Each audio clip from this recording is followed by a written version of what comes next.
Está começando agora pela TV Novo Tempo mais um programa Evidência, sempre na busca de fatos que comprovem a veracidade histórica da Bíblia Sagrada. Hoje com o tema, os personagens da Bíblia Sagrada. As histórias da mitologia grega sempre fascinaram as pessoas, especialmente na Europa renascentista e depois com a corrida pelas raízes gregas da cultura europeia. A Ilíada de Homero é um desses clássicos que atravessa gerações. É ela que conta a história das batalhas gregas e do famoso cavalo de madeira presenteado à cidade de Troia. Apenas para relembrar, o cavalo, na verdade, tinha soldados armados em seu interior e, ao aceitarem o presente, os troianos acabaram levando literalmente os inimigos para dentro da fortaleza e perdendo a batalha. Daí a expressão presente de grego. A veracidade desse relato nunca foi comprovada. Na verdade, embora alguns acadêmicos acreditem que o conflito realmente tenha existido, sem tomar Homero ao pé da letra, outros chegam a ser até ácidos em sua crítica a esse respeito. É o caso de Moses Phelan, um famoso historiador americano radicado na Inglaterra. Ele disse: "Não há prova de que a guerra entre troianos e gregos tenha sequer acontecido. Para mim, a Guerra de Troia deveria ser retirada dos livros de história." É que, apesar de Heinrich Schliemann ter descoberto a cidade de Troia no século XIX, não houve nenhum achado adicional que comprovasse aquela história descrita por Homero. Os especialistas notam que não há referências à Grande Guerra nos textos dos povos vizinhos contemporâneos, nem dos hititas, nem dos sírios ou dos persas, apenas nos gregos. Por isso, é difícil ser dogmático quanto a esta questão. O mais seguro, no caso, é ficar no campo das probabilidades. Eu tomo esse exemplo de Troia para fazer um esclarecimento arqueológico para você e uma comparação com a arqueologia bíblica. Primeiro, o esclarecimento. Arqueólogos trabalham sempre com fragmentos de história. Guerras, eventos naturais e ação do tempo destroem a maior parte do que haveria para ser escavado. Portanto, em arqueologia, a ausência de evidência não é necessariamente evidência da ausência, você entendeu? Eu posso, por exemplo, perder um objeto num restaurante. E o fato de ninguém encontrá-lo não significa que eu seja um mentiroso ou que tal objeto nunca existiu. Por isto, nesses casos, a não ser que o relato seja por demais absurdo, a sua historicidade ou não historicidade será sempre uma questão hipotética, até que novos elementos surjam e, nesse caso, fica difícil ser dogmático ou simplesmente afirmar aquilo jamais aconteceu. Agora, é claro que, mediante tudo isto que eu falei, será praticamente impossível encontrar elementos arqueológicos que testemunhem a favor de 100% de um relato antigo. Então, a meta do arqueólogo é encontrar um número mínimo e ascendente de evidências que aumente consideravelmente a possibilidade de que tal evento tenha realmente acontecido no passado. Sendo assim, trabalhando com este método, com esta realidade da arqueologia, a história, por exemplo, a história de Troia, contada por Homero, é mais provável, do ponto de vista arqueológico, do que a história de Atlanta, contada por Platão. Sabe por quê? Porque da primeira encontrou-se pelo menos a localidade do evento e, com relação à segunda, Atlanta, nada foi encontrado até agora. Na mesma sequência, a vida dos 12 Césares de Suetônio goza de maior probabilidade arqueológica do que a história de Troia, pois, nesse caso, descobriu-se não apenas a localidade dos eventos, mas também muitos personagens mencionados na trama. Agora, você quer um outro exemplo bem brasileiro? Então vamos lá. Imagine que daqui a 2000 anos, os arqueólogos do futuro encontrassem no Brasil 2 livros, o Guarani, de José de Alencar, e os Sertões, de Euclides da Cunha. Embora ambos tenham uma geografia verificável pela pá dos arqueólogos, somente o segundo possui restos de artefatos militares que confirmem a Batalha de Canudos. Quanto à história de Ceci e Peri, não há nada que a confirme. Sendo assim, a probabilidade histórica do Guarani é menor do que a dos Sertões de Euclides da Cunha. Entendeu a comparação? É nesse ponto que faço também outra comparação em relação à Bíblia Sagrada. Assim como outros clássicos da antiguidade, eu não encontro um artefato para cada item descrito no Santo Livro, mas também não fico no nível zero de descobertas. Logo, a pergunta seria: o que encontramos em termos arqueológicos coloca a Bíblia em que nível de confiabilidade histórica? Comparando-a com a Ilíada de Homero ou com a vida dos 12 Césares de Suetônio, eu posso dizer que este livro aqui, a Bíblia Sagrada, está em altíssimo nível de confiabilidade histórica, pois não apenas várias de suas histórias, mas também várias de suas localidades e personagens são confirmados por outras fontes extra-bíblicas extraídas principalmente pela pá dos arqueólogos. Quer apenas um exemplo para você começar a pensar na lista? Lá vai. A Bíblia nos conta em 2 Reis, capítulo 3, verso 4 a 27, que após a ruptura do reino de Israel, o reino de Moabe, que era vassalo de Israel, parece ter se aproveitado da fraqueza do vizinho para conseguir a sua independência. Contudo, segundo a Bíblia, Omri, um rei forte, subjugou Moabe mais de uma vez, forçando os moabitas a pagarem um pesado tributo anual ao reino de Israel. Após a morte de Acabe, Mesa ou Mecha, o rei de Moabe, rebelou-se contra Israel e tentou novamente recuperar o domínio da sua região. Então o rei Josafá de Judá e os reis de Edom e Israel juntaram-se em uma campanha conjunta contra Mecha. O curioso, no entanto, é que, embora os exércitos tivessem derrotado os moabitas, invadindo o seu país e destruindo muitas cidades, cercando inclusive a fortaleza de Kir-Hereset, eles voltaram subitamente para a sua terra sem uma vitória determinada. Em poucas palavras, a Bíblia diz que, após uma batalha sangrenta, Deus entregou os 700 guerreiros moabitas aos reis que os combatiam, mas o rei Mecha sacrificou o seu filho ao deus Camosh, ou Quemesh, e isto indignou os exércitos inimigos, fazendo-os sair da terra que disputavam. É estranho pensar que, após uma batalha, com a intervenção divina, é claro, 3 exércitos recuariam, mas foi o que fizeram. Pois bem, a veracidade histórica desse relato foi confirmada em 1868 em Dinam, na Jordânia. Esta pedra comemorativa que você vê em seu vídeo era uma estela que foi acidentalmente descoberta por Frederick Klein. Um decalque dos caracteres escritos nela foi feito antes que a pedra fosse destruída pelos beduínos, porque eles pensavam que havia ouro ali dentro. E isto acabou salvando este decalque a maior parte do documento, que hoje está restaurado e exposto para visitação no Museu do Louvre, em Paris. A estela, ou pedra comemorativa, conta a história da mesma guerra mencionada na Bíblia, porém na versão do rei Mecha. E isto foi muito interessante porque, ao cruzar ambas as fontes textuais do conflito, a história confirmou-se. A primeira coisa que chamou a atenção dos especialistas foi a semelhança entre a escrita dos moabitas e o hebraico antigo. Na verdade, havia apenas algumas variações, mas elas eram incrivelmente semelhantes. As letras eram praticamente as mesmas do hebraico antigo. O mais curioso foi a menção do nome sagrado de Deus na linha 18, onde se lê claramente o tetragrama divino. A pedra moabita, ou estela de Mecha, como ficou conhecida pelos arqueólogos, confirma ainda o nome de locais e de cidades moabitas, todas mencionadas aqui no texto bíblico. Dentre os nomes bíblicos que ali aparecem, temos Atarote e Nebo, que está em Números 32, 34 e 38. Aroer, o vale de Arnom, planalto de Medeba. Dibom, que está em Josué 13, verso 9. Bemot-Baal, Bet-Baal-Meon. Jaás, que em hebraico seria Irachá.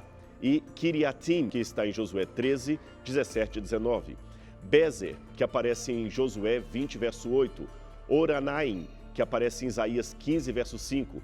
Beit Diblataim e Kiriot, que aparece em Jeremias 48, 22 e 24.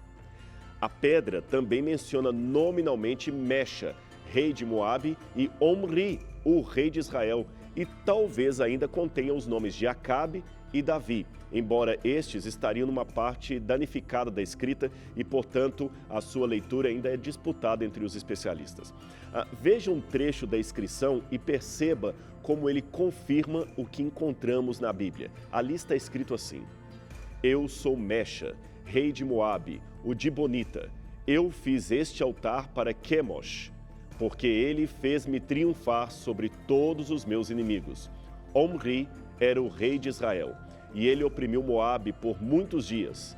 De lá tomei os vasos de Iahue e arrastei-os diante do deus Quemosh. Este achado é um exemplo de como o texto bíblico é confirmado por importantes documentos do Oriente Médio que atestam não só a geografia e os personagens, mas também os episódios nele descritos. Logo após o intervalo, nós vamos voltar apresentando para você mais um pouco da lista enorme de achados de nomes próprios mencionados na Bíblia Sagrada. Portanto, não saia daí porque o Evidências volta já já.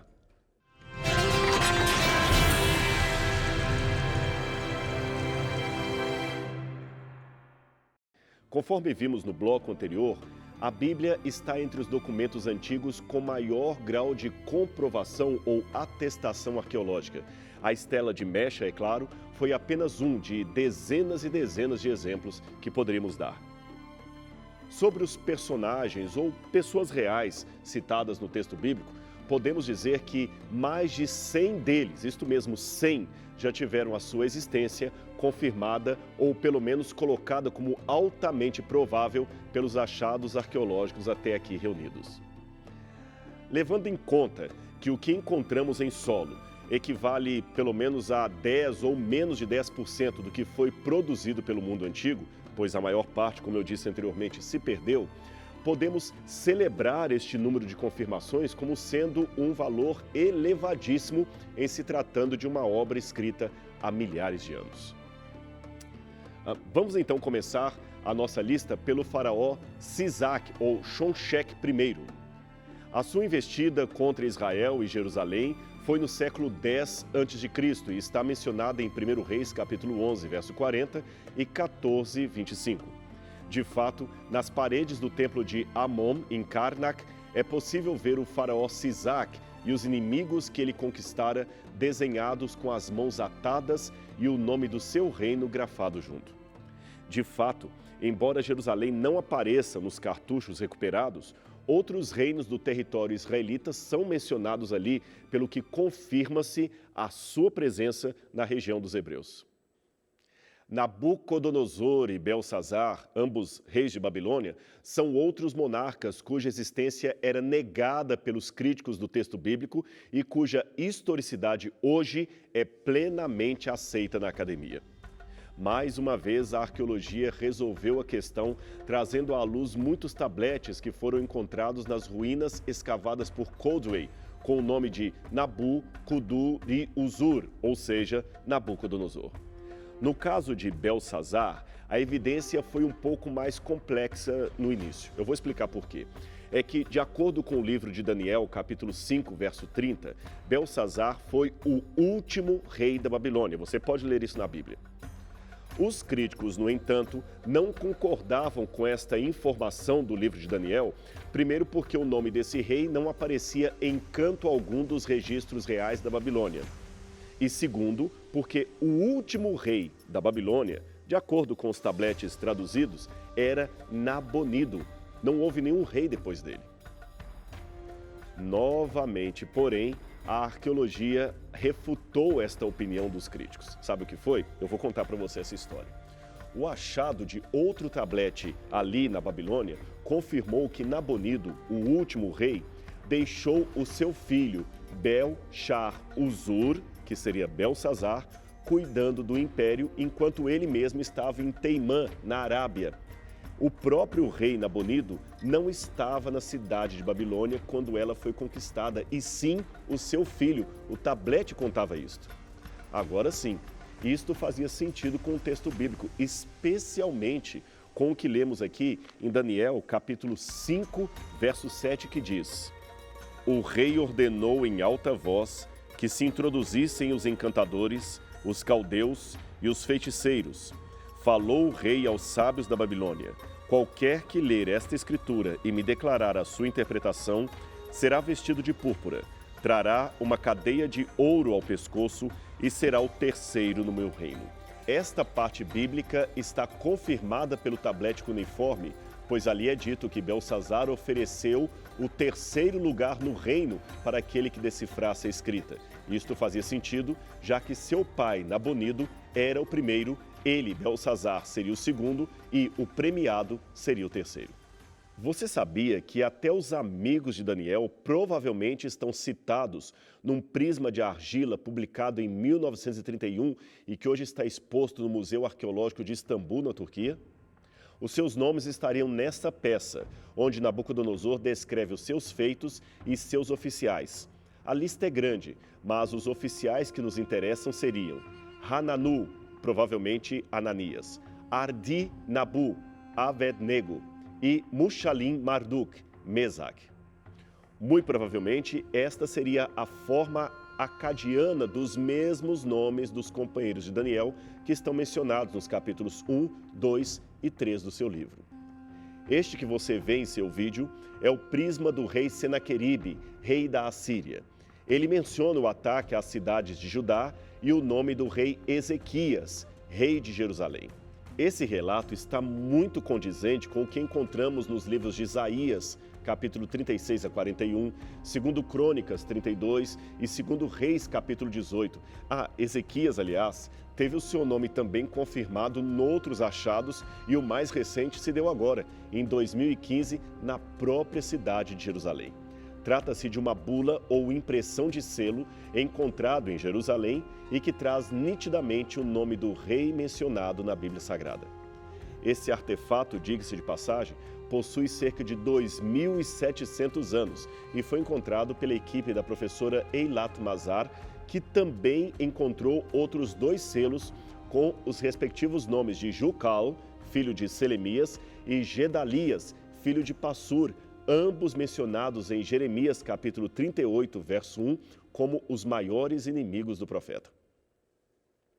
Também foi a equipe da professora Eilat Mazar que descobriu há poucos meses outro selo que talvez seja a primeira prova arqueológica da existência do profeta Isaías.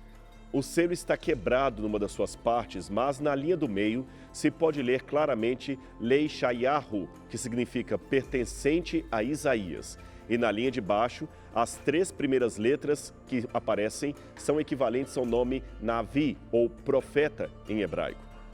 A dificuldade em se bater o martelo, dando 100% de certeza de que esse Isaías é o mesmo da Bíblia, estaria no fato de que a inscrição hebraica da última linha tem uma quebra que não permite afirmar o que viria depois, se o nome realmente seria Navi, profeta. Mas só a possibilidade é realmente algo fascinante. Ali naquele selo aparecem as letras Nun, Beit e Yod, e para completar a palavra profeta, ou como dissemos, Navi em hebraico, precisaria saber se a última letra é mesmo um Aleph. O único problema é que se a palavra realmente terminava com Aleph, talvez nós nunca saberemos, já que o selo, como eu disse, foi danificado após as 3 primeiras letras.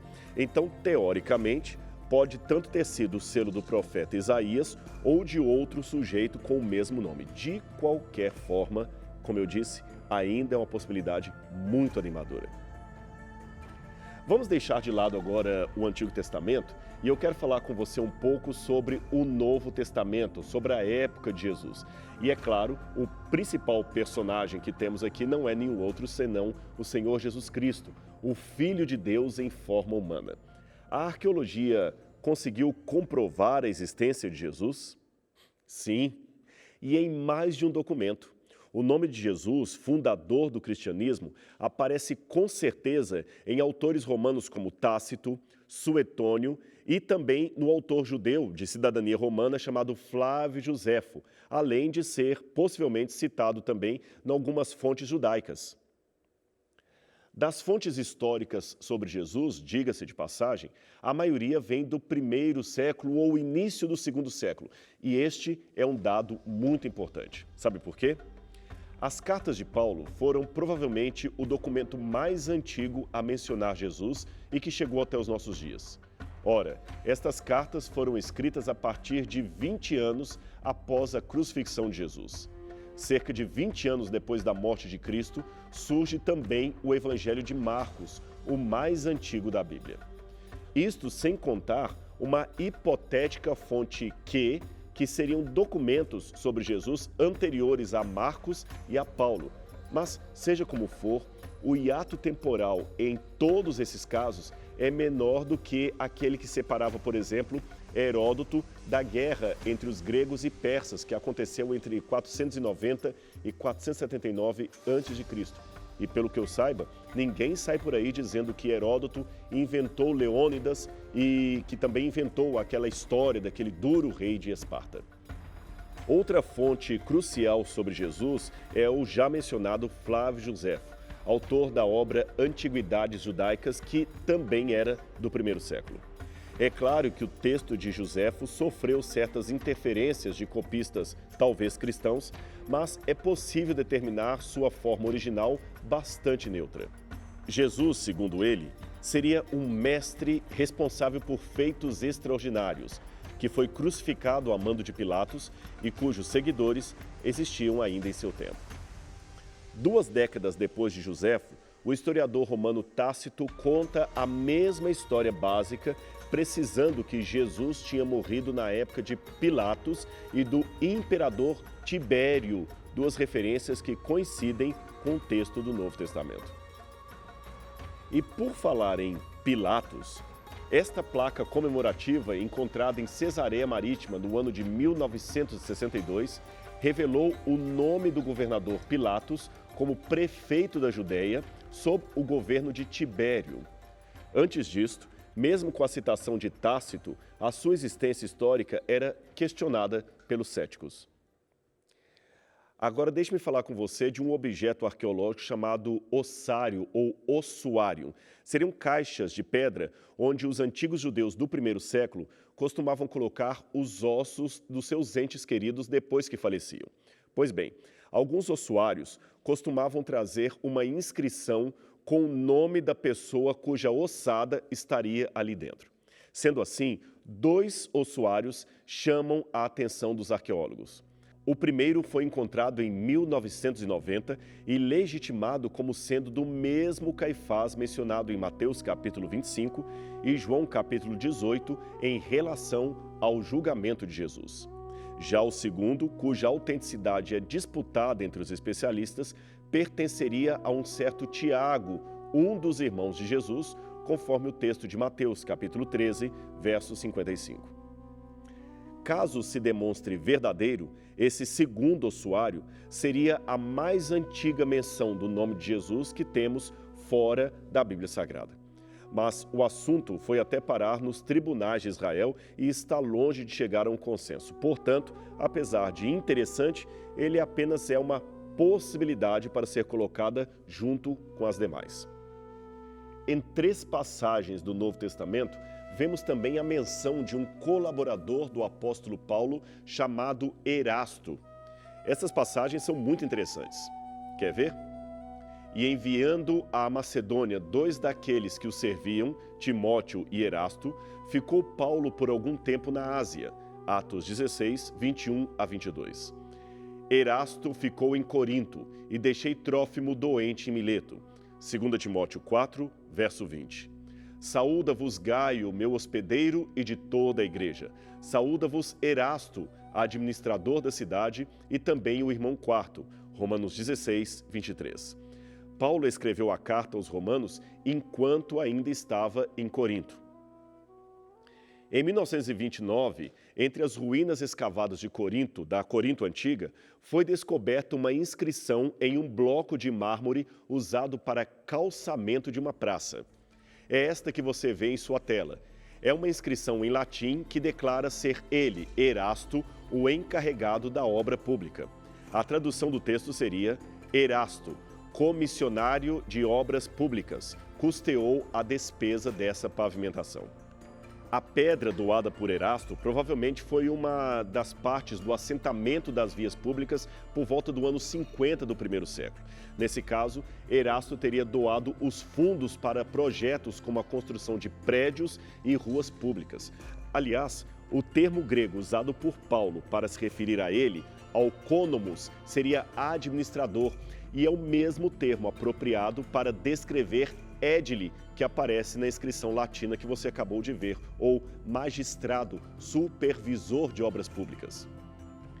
Vemos assim que Paulo descreve corretamente a função de Erasto, aquela função que ele possuía em Corinto, fato este que foi comprovado pela arqueologia, demonstrando mais uma vez a confiabilidade histórica do relato bíblico. Estes foram apenas alguns dentre muitos exemplos que eu poderia dar de como a Bíblia, muito mais do que um livro religioso do mundo, é um livro sustentado por evidências históricas e arqueológicas. Mas, infelizmente, o nosso programa de hoje fica por aqui. Porém, semana que vem, temos um novo encontro para mais estudos da arqueologia e da Bíblia aqui na TV Novo Tempo, o seu canal da esperança. Até lá!